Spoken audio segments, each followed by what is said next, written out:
구부의 손바닥. 태왕 고구부 즉위언년 수곡성.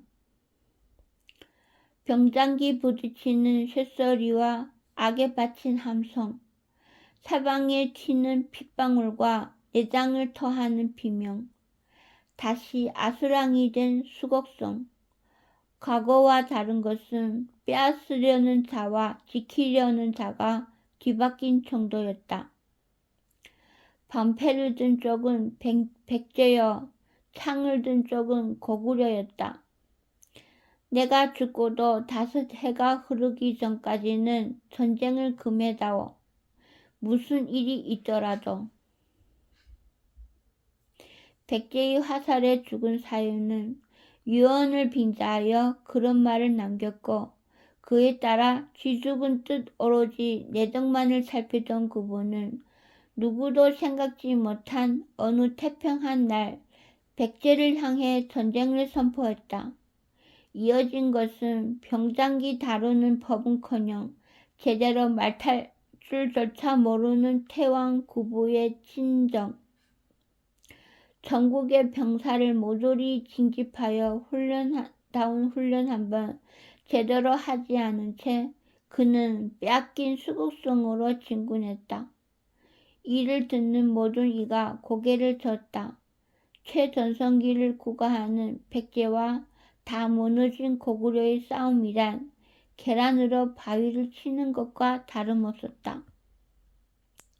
코웃음을 치며 백제의 강병을 몰고 나온 것은 아비 부여구와 함께 지금의 백제를 이룩해낸 백전명장 부여수였다.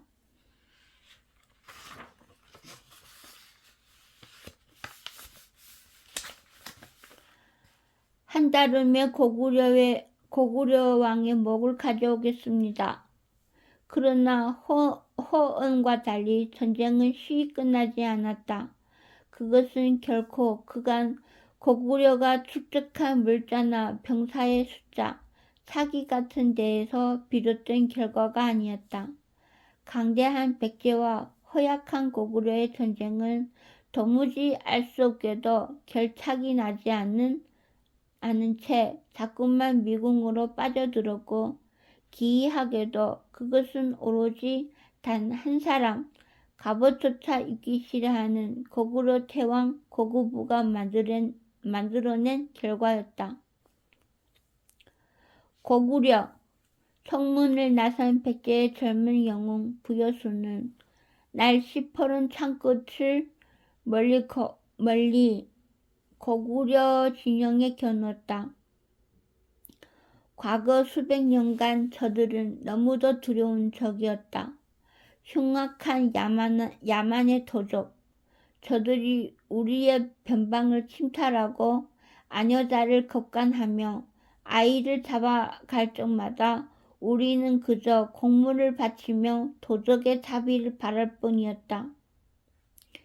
이웃이 살해당해도 성이 불태워져도 하다못해 저들의 차도살인의 왕을 잃었을 때마저도 우리는 모른 척 참아야만 했다.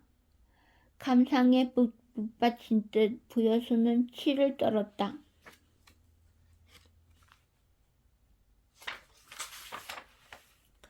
그리고 우리는 비로소 고구려를 물리치고 나아가 저들의 수괴를 펼 수 있었다.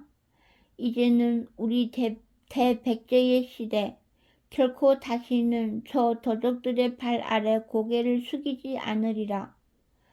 부여수의 동료는 망치가 되어 백제의 칼을 당금질했다. 숙연한 침묵이 감돌았다. 병사들의 거칠어진 숨소리만이 새벽바람 스치는 소리에 섞여 뜨겁게 달아오르는 귀를 식혀줄 따름이었다. 가자, 백제의 자식들아. 부여수의 말에 긴 울음소리를 내며 앞발을 힘차게 들었다. 이어 백제 선봉군의 용기백배한 함성이 그들의 말과 함께 전장을 달렸다. 개국 이래 가장 강력한 군사, 가장 뛰어난 장수, 그리고 그 무엇보다 단단한 신념. 백제왕 부여군은 제 모든 백성을 보스로 여겼으며 대하는 데에 허물이 없었다. 백제는 백성 모두의 나라, 소름, 어린 역사는 그들 모두의 어제였고 찬란한 미래란 그들 모두의 내일이었다. 와! 이제 막 기지개를 켜며 밥줄 준비를 하던 고구려 병사들은 그 위대한 군사의 진격이 일으키는 흙먼지만 보고서 맞서도 채 거두지 못한 채 장졸이 하나가 되어 도망하기 시작했다.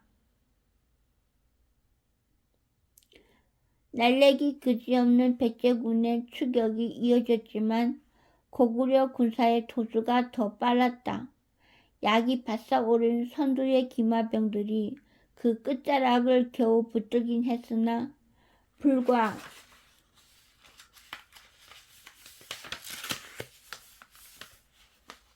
병사 몇 백가 말까 한 것이 전부였다. 거짓 후퇴다. 반드시 법병이 있을 것이다. 부여수가 괜히 명장의 이름을 얻은 것이 아니었다.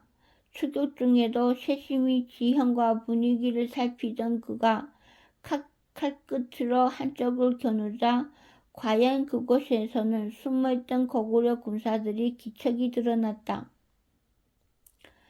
법병을 먼저 친다.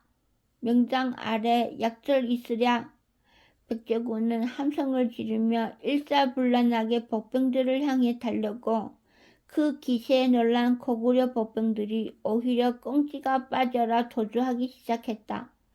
이번에도 날카롭게 주위를 살피던 부여수의 눈이 다시 번뜩였다. 또 다른 법병을 찾아낸 것이었다. 이 중에 법병, 그러나 부여수는 이번 법병을 깨끗이 무시했다. 나타난 법병은 징을 쳐대며 먼지를 피워댔지만 수십에 불과한 가짜였다. 쫓던 놈들을 계속 쫓아라. 쫓기던 고구려 군사들은 제각기 다른 길로 흩어져 도주했고 백제 군사는 고구려 군사가 버리고 도망한 진지를 모조리 짓밟았다. 백전명장 부여수는 한 번도 틀리지 않았다. 모든 법병을 알아보았고 그들이 진위 여부도 확실히 알아챘다. 이날의 싸움도 몇 번이나 그래왔듯 확실한 백제군의 승기였다. 선두에서 적병을 쫓으며 부여수는 외쳤다. 오늘이야말로 적을 쓸어내리라. 그러나 패기 어린 외침과 달리 부여수는 입술을 깨물었다. 벌써 몇 번째 겪어온 이 이상한 전투가 종래는 생각지도 못한 어떤 불길한 결과를 낼지도 모를 것만 같은 예감이 드는 탓이었다. 부여수의 예감에는 까닭이 있었다. 성을 빼앗겠다며 수곡성 코앞까지 기껏 진군해온 고구려 병사는 단 한 번도 제대로 싸워온 적이 없었다. 어둠 속에 산새를 타고 숨어들었다가 날 밝으면 다시 물러가 이리저리 흩어져 야영하는 것이 여태껏 해온 고구려 군사의 일과였다. 서투르기 그지없는 법병을 이곳저곳 심어두고 도망한다는 것이 그나마 펼치는 계략의 전부. 그따위 얕은 꾀가 명장 부여수에게 통할 리 없었다. 싸울 때마다 이겼고 진지에 쌓아두었던 군량과 물자를 얻었다. 그러나 정작 사람이 손에 잡히지 않았다. 벌써 석 달째 싸웠건만 얻은 적군의 수급이란 불과 100개도 되지 않았다. 적은 잃은 것이 없었다. 사기란 애초에 없었으니 꺾일 것도 없었다. 허무한 싸움이었다. 어쩌면 매번 승리했으면서도 적의 약점을 아직도 물리치지 못한 허무한 나날은 도리어 백제군의 사기를 조금씩 앗아가고 있는지도 몰랐다.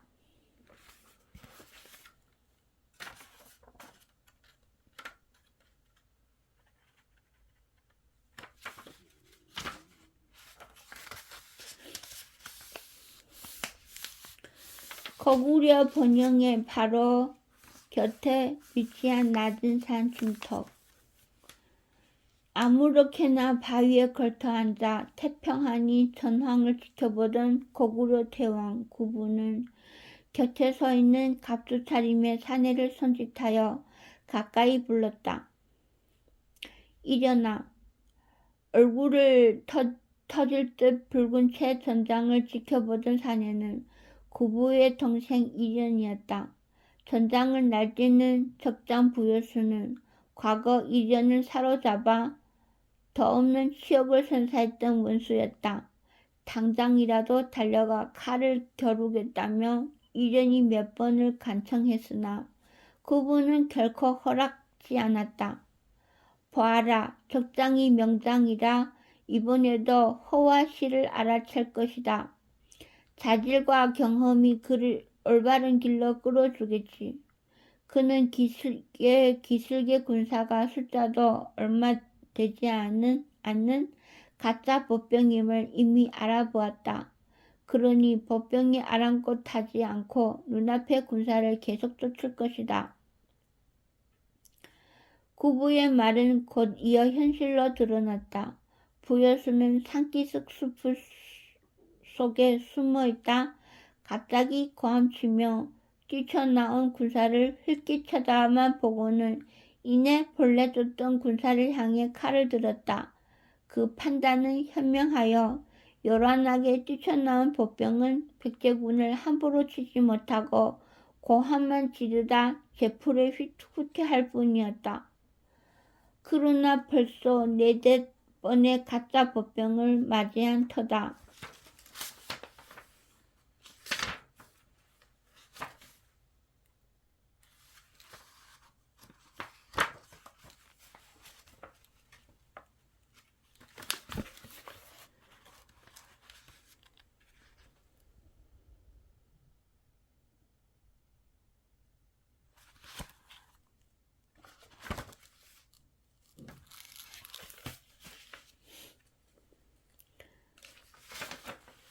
새로이 함정을 발견할 때마다 그는 오히려 불안하겠지. 언제 진짜가 나타날 것인가? 언젠가는 진짜가 나타날 텐데 이렇게 가짜가 많다면 반드시 한 번은 진짜 보병이 있으리라. 과연 또 한 번 숨어있던 고구려 군사가 나타나며 함성을 지르자 부여수는 이번에는 여태까지와 다르게 잠시 군사를 멈추었다. 그러나 망설임은 짧았으니 부여수는 곧 신속한 판단을 내려 또 한 번 보병을 무시했다. 대단하다. 이번에도 틀리지 않았어. 이제 보자꾸나. 백제군 옆구리에 저 강 건너에는 강군이 숨어있지. 갑자기 간병이 나타나면 부여수는 어떻게 할까? 드디어 진짜 보병이 나타났으니 일단 구사를 물릴까? 강을 건너 그들과 전투를 벌일까? 그가 정말로 현명한 장수라면 쫓던 눈앞의 약조를 착실히 쫓겠지. 어차피 쫓던 약조를 다 잡고 나서 간병과 싸워도 늦지 않으니까. 이련은 전장의 부여수를 뚫어져라 보았다. 구부의 말대로 부여수는 옆구리에 갑자기 수많은 병사가 나타나 징을 치며 온갖 고함을 질러대도 아랑곳 없이 하던 추격을 거듭하였다. 이는 또다시 훌륭한 판단이라 강 너머의 군사는 그제야 부랴부랴 도강을 준비하느라 부산을 떨 뿐이었다. 지켜보던 구부는 이에 진실로 감탄할 듯 손뼉을 쳤다. 과연 최고의 지략과 담력을 함께 갖추었다. 이 정도의 탁월한 장수라면 지금쯤 숫자를 생각하겠지. 저토록 많은 병력을 가짜 복병과 함정으로 허비했으니 남은 고구려 군사는 얼마 되지 않을 것이다. 아마 그런 판단을 내릴 테니 이제 그는 본진을 치려 할 것이다. 잠시 말을 끄는 구부는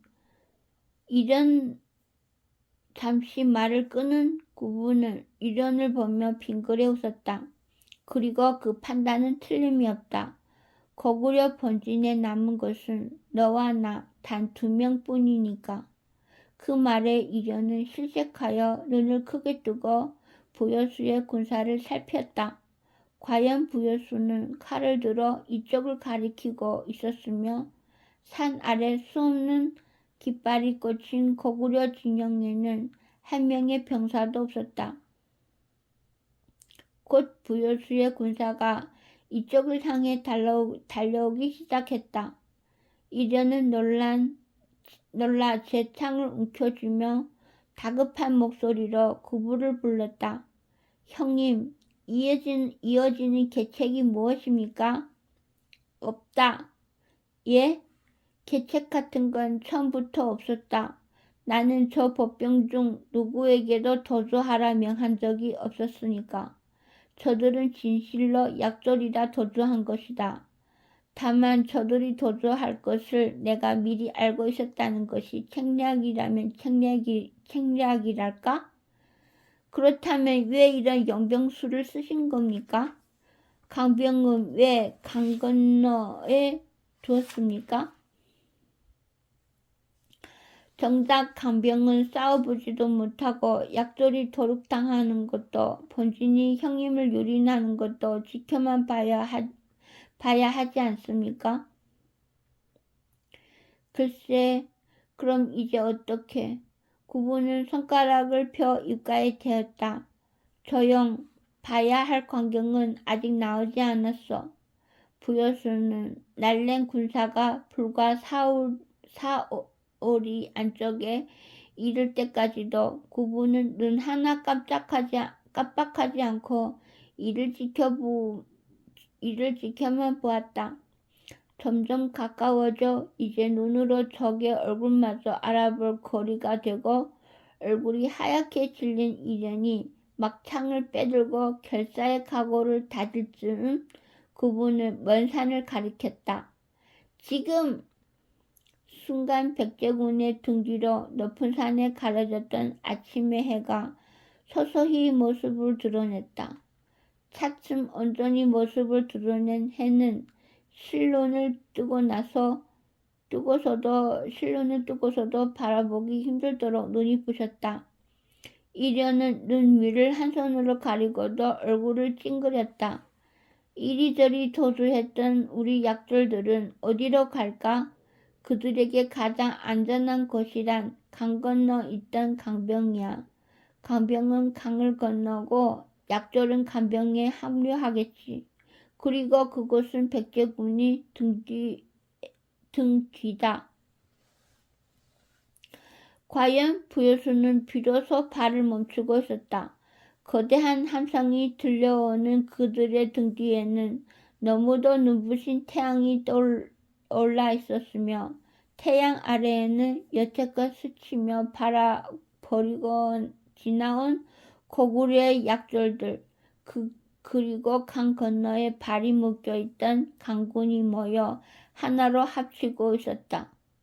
눈을 제대로 뜨지 못한 채 이를 살피던 부유수는 순간 망연자실하여 어떤 명령도 내리지 못하고 멈추어 있었다. 부여수의 생각이 뒤엉킬 것이다. 함정에 빠졌으니 텅 빈 우리 본진조차 의심하겠지. 저 태양 아래 군사들의 숫자도 헤아리지 못해 그냥 많다, 무지 많다 하고 생각할 게야. 눈을 잃은 채 앞뒤로 군사를 맞이했다 생각할 테니 상당히 낭패하고 있을 것이다. 조심성이 많은 장수이니 그 낭패감은 더하겠지. 아! 이련은 저도 모르게 탄성을 내었다. 감탄은 접어두고 눈을 크게 떠라. 내가 보아야 할 것은 지금부터니. 어느새 부여수는 창을 부여잡고 있었다. 구부와 이련에게까지 들리지는 않았으나 그는 창을 흔들며 무어라 큰 소리로 외치고 있었다. 짧은 몇 마디가 끝나자 그는 등을 돌려 해가 뜬 쪽을 향해 힘차게 말을 몰았다. 더불어 그의 장수들이 말을 죽일 듯 걷어차며 달렸다. 수십 개의 전장을 지나며 항상 선봉을 달렸던 불패의 명자들이 악을 진료대며 죽을 각오로 달리고 정예한 병사들이 그 뒤를 따랐다. 똑바로 숫자를 헤아릴 수도 없는 적을 향해 눈을 거의 뜰 수조차 없음에도 백제군은 너무도 용맹스럽게 달렸다. 그리고 입을 벌린 채 이를 지켜보는 이련의 등 뒤 구부는 어느새 손에 불쏘시개를 들고 앉아 봉화에 붙인 불씨를 열심히 쑤시고 있었다.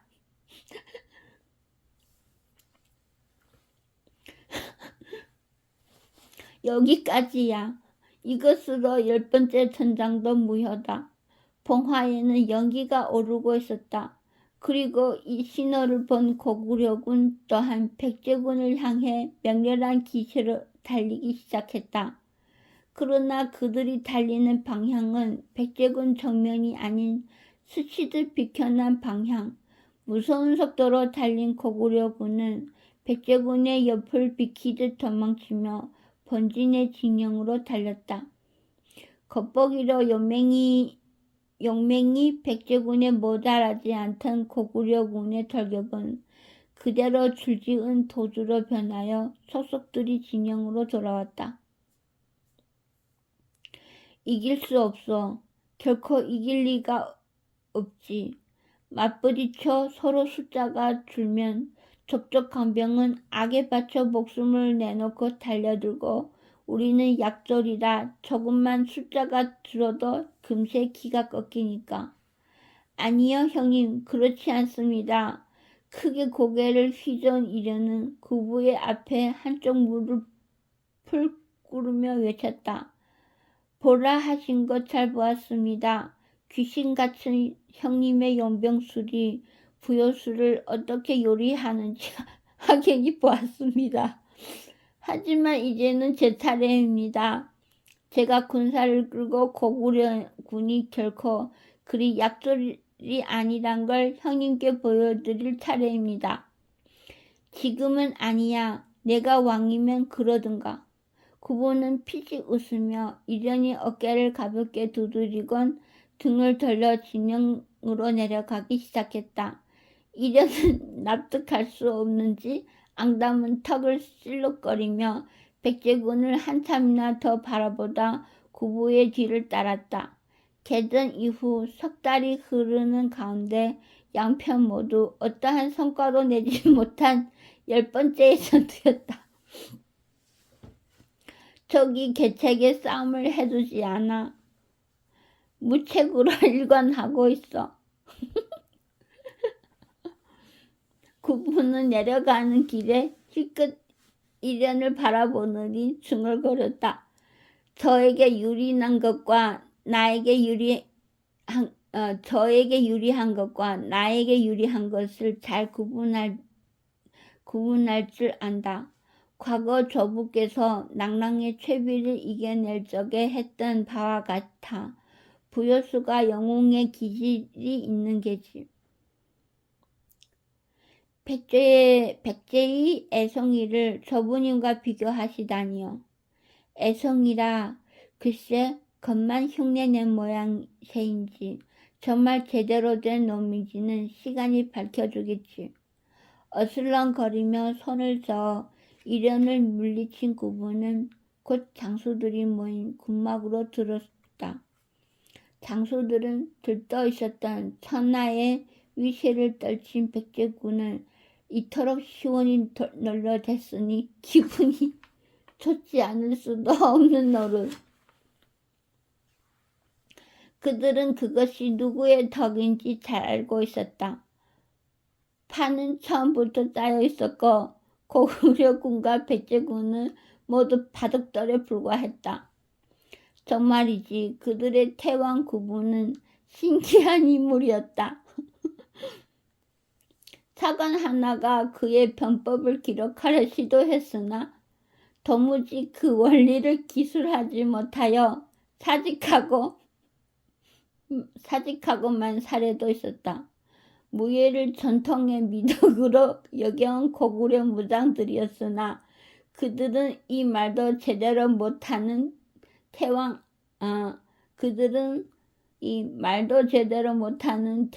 아래 진심을 다해 머리를 조아리게 된 지 오래했다. 위대하신 태왕 폐하를 배웁니다. 크게 고개를 숙이는 무장들을 지나치며 구부는 중얼거리듯 툭 한마디를 던졌다.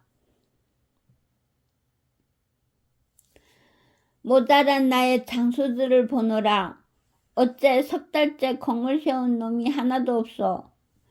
폐하 송구하오나 그것이 오늘은 공을 세운 자가 있나이다. 격에 없는 농에 머쓱하여 머리를 긁는 신흥을 하며 한 장수가 답했다. 공을? 개전 이후 처음 가져다 준 장수의 낭보가 그렇게나 기쁜지 시큰둥하게만 듣던 그분은 갑자기 손뼉을 치며 한번 웃음을 지었다. 그리고 장수들에게 가까이 다가가 재촉하듯 물었다. 그래? 공을 세운 자가 있어? 예, 이 둠치라는 자가 적장의 목을 가져왔나이다. 비록 적이 무명이 높은 자는 아니었으나 장하다, 참 장해. 어디 직접 자세히 좀 말해보아라. 접전이라도 벌인 게냐? 군사는 몇이나 잃었고 적장의 목은 직접 베었느냐? 예, 그것이 정신없이 몇 개의 질문을 한꺼번에 던져대니 둠치라는 자는 엉거를 춤춰서 보따리에 쌓은 적장의 머리를 꺼내 놓으며 대답하였다. 군사는 하나도 잃지 않았습니다. 그게 직접 군사를 안 잃었구나. 예, 그렇사옵니다. 고작해야 적의 작은 장수 하나였으나 고구려군으로서는 개전 이후 처음 가져보는 적장의 목이었다. 더군다나 잃은 군사도 없다니 기쁠만도 할 텐데 구부는 반드시 잘려나간 적장의 머리를 살펴보다가는 갑자기 입맛이 쩍 소리가 나도록 타셨다. 잘했구나. 참 잘했어. 허나 내 회군을 하기로 이미 결정하였다.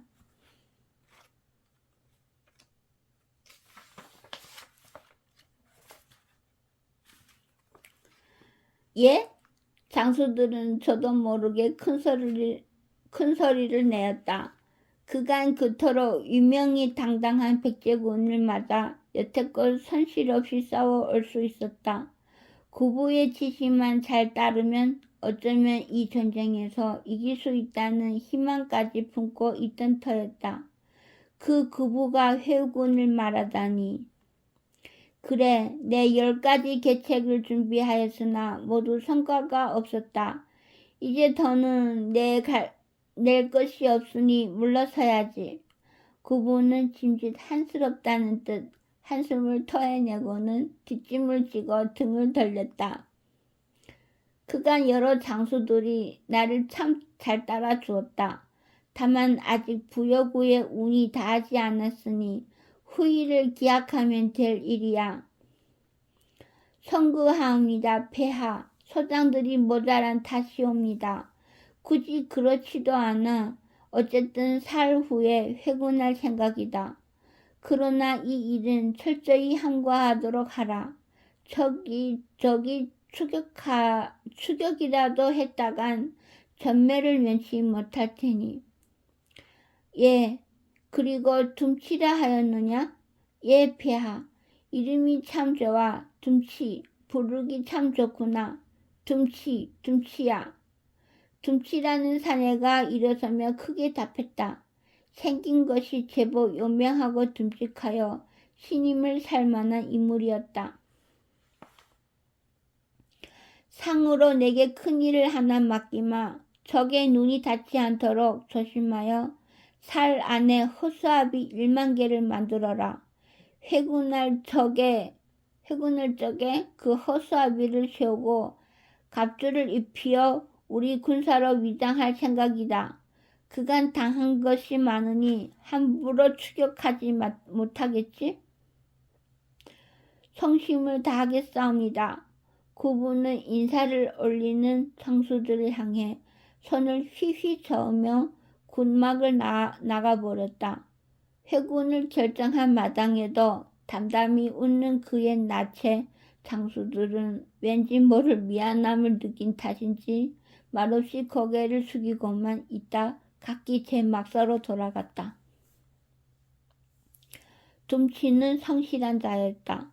사흘이 가기 전에 1만 개의 정교한 허수아비를 하나 모자라지 않게 만들어 구부에게 보고하니 적당한 벌판을 골라 허수아비들이 세워지고 거기에는 고구려 군의 갑주가 입히고 병장기가 들렸다. 그간 장수들 또한 구부의 한구령을 철저하게 지키어 일반 군졸은 전혀 회군의 기색을 눈치채지 못하고 있었다. 둠치야, 내 너에게 한 가지 일을 더 맡기마. 신임의 몸둘 바를 모르겠나이다. 네가 돌아가는 군사의 선봉을 맡아라. 안전하게 길잡이를 해야 할 것이니 가장 빠른 일꾼을 맡아 먼저 출발하여 뒤도 돌아보지 말고 가장 빨리 달리도록 해라. 내 걸음에 온 고구려 군사의 목숨이 달려있다. 내 걸음에 온 고구려 군사의 목숨이 달렸다. 100번 명심하겠사옵니다. 둠치는 고개를 숙여 보이고는 나는 뜻이 말을 달려 제가 맡은 군사로 향했다. 이내 일사정연하게 막사를 걷고 대우를 갖추어 회군을 시작하니 연병수려도 나름 재주가 있는 자였다. 둠치의 일군이 모두 자취를 감추는 동안 손을 흔들며 그들이 등 뒤에 일별을 보낸 구부는 곧 나머지 장수들을 불러 모았다. 장수들이 모여 구부의 말을 기다리는데 정작 그들을 부른 구부는 너른 바위에 걸터앉아 한참을 빈둥거렸다. 폐하, 명을 내리소서. 그러나 들은 척도 않은 구부는 싱글거리며 돌아다니다 솔잎을 하나 따더니 가장 연로한 장수인 우왕의 뺨을 콕콕 찌르기 시작했다. 엄숙한 표정으로 실패했던 우왕은 서너 번쯤 찔렸을 때에 결국 견디지 못하고 가슴에 한숨이란 한숨을 모조리 모아 진중한 음성을 토해냈다. 폐하! 야 이놈아! 부효수는 석 달 10번을 참더라. 예? 그제야 구부는 군사를 돌아보며 입을 열었다. 정군, 너희의 위대한 태왕을 따르라. 손을 들어 명을 내린 구부는 가장 앞서서 벌판의 허수아비들로 향했다. 그러고는 높이 세워진 허수아비 사이에 양팔을 벌리고 대충 서니 얼추 사람과 허수아비가 구분이 가지 않았다. 곧 묻은 장졸이 영문을 모른 채 이 꼴을 따랐다. 10,000개의 허수아비 사이에 10,000명의 군사가 섞여 허수아비와 사람이 함께 팔 벌리고 선 모습이 꽤나 우스꽝스러운 모습이었다. 그러다 구부의 발에 참새 한 마리가 앉아 뒤적이다. 가까이에 장수 몇이 킥킥댔고 구부는 정색하며 입가에 손가락을 갖다 대었다.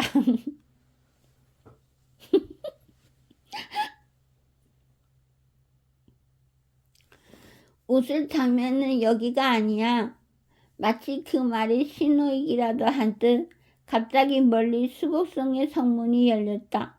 이어서 부여스를 비롯한 수천 백제 군사가 봇물 터지듯 쏟아져 나왔다. 북과 꽹가리를 쳐대며 그보다 더 커다란 함성을 지르며 이들은 있는 힘껏 달리기 시작했다. 이 압도적인 광경에 고구려 군사들은 아연실색했으나 그들이 향하는 방향은 벌판의 허수아비 쪽이 아니었다. 반대편 고구려로 향하는 길, 둠치가 퇴각한 방향이었다. 그들은 둠치의 회군길을 따라 개전 이후 그 어느 때보다 기세를 높이며 무섭게 달렸으니 얼마 지나지도 않아 고구려 군이 시야에서 모습을 모조리 감춰버렸다. 알 수 없는 광경이었다. 저들은 어찌하여 이 허수아비를 본 척도 않았으며 어찌하여 고구려군이 회군하기로 했던 길을 저리 정확히 안단 말인가. 놀란 가슴을 쓸어내리며 장돌들은 구부에게 수천 쌍의 눈길을 모았다.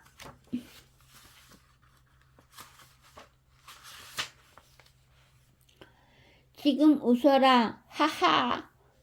모두가 어안이 번벙한 가운데 구부는 시원하게 웃었다. 그러고는 뒷짐을 진 채로 호수아비 사이에서 나와 성문이 활짝 열린 수곡성 방향으로 발을 높이 들어 걸음을 옮겼다. 진격! 위풍당당한 진격이로다. 이어서 1만 고구려 군사는 팔자걸음을 걷는 구부의 뒤를 따라 수곡성으로 들었다. 빈 수곡성에 남아있는 군사란 고작해야 수백의 늙고 지친 인부들뿐. 이렇다 할 전투조차 벌어지지 않은 채 성은 그대로 고구려의 손에 떨어졌다.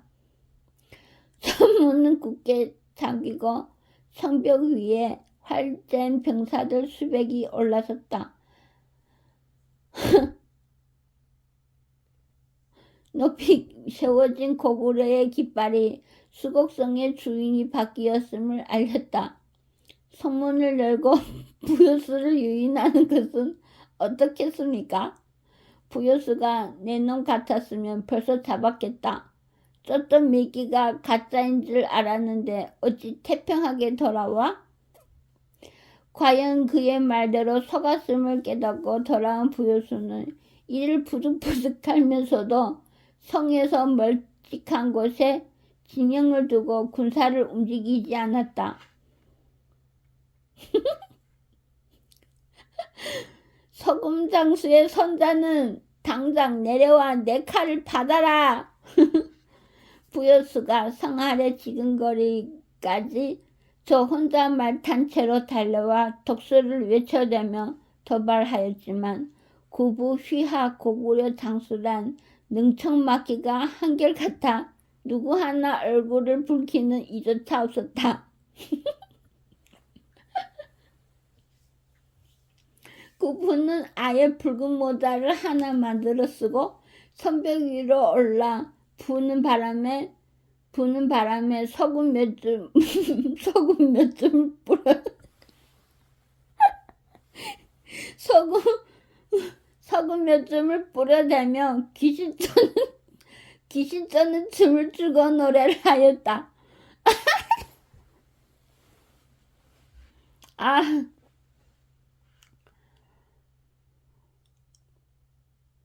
구부는 아예 붉은 모자를 하나 만들어 쓰고 성벽 위로 올라 부는 바람에 소금 몇 줌을 뿌려대며 귀신 쫓는 춤을 추고 노래를 하였다. 부여수는 이를 부서져라 갈면서도 돌아가는 수밖에 없었다. 백제군이 산처럼 쌓아둔 물자로 고구려군은 매일같이 잔치를 벌였으며 정작 백제군은 밤 공기를 피할 막사 하나 올리지 못했으니 부여수까지 모두가 뜬 눈으로 밤을 지새워야만 했다. 그렇게 며칠 부여수는 결정을 내릴 수밖에 없었다. 손을 도둑 맞은 채 터덜터덜 돌아가기 시작하는 백제군을 바라보며 구부는 벗이라도 배웅하듯 손을 흔들었다. 석 달이라는 시간과 양측이 동원한 군사에 비하면 너무나 허망한 결말이었다. 사상자가 양군을 합쳐 100명 남짓이니 어쩌면 전쟁이라 하기도 못한 일이었다. 형님, 저는 아무것도 모르겠습니다. 대체 어찌 내 말이 맞은 게지. 부여수라는 자가 아직 조부님께 한참 미치지 못한 거야. 예? 부여수는 무책의 인애를 끝내 지켜내지 못했다. 그 둠칠한 작자를 보내 계략을 꾸민 순간 그는 패한 것이야.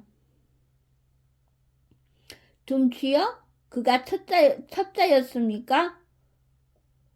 공을 세웠다잖아. 전군이 도망만 했는데 적장에 목을 배?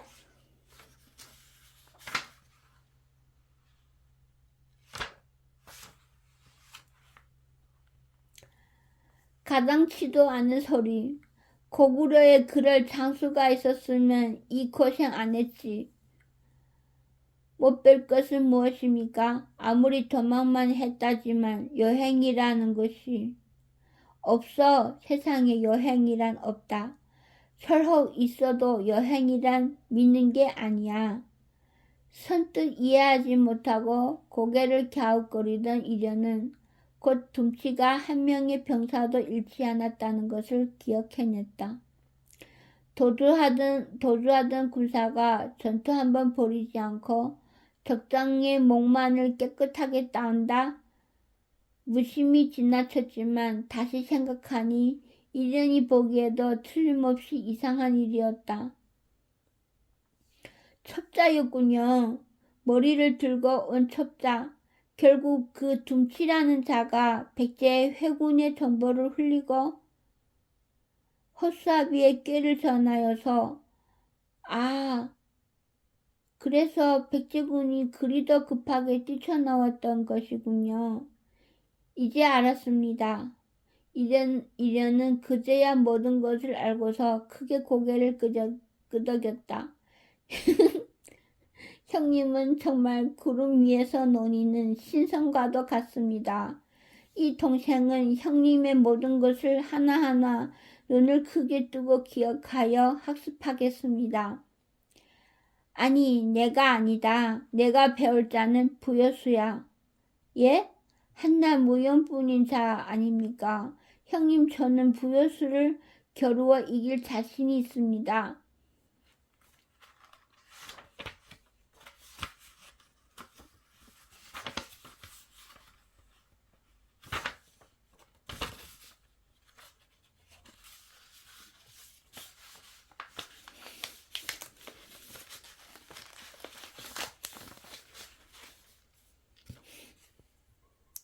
대답을 않고 가만히 돌아가는 백제군을 지켜보던 구부는 잠시 눈을 감았다 떴다.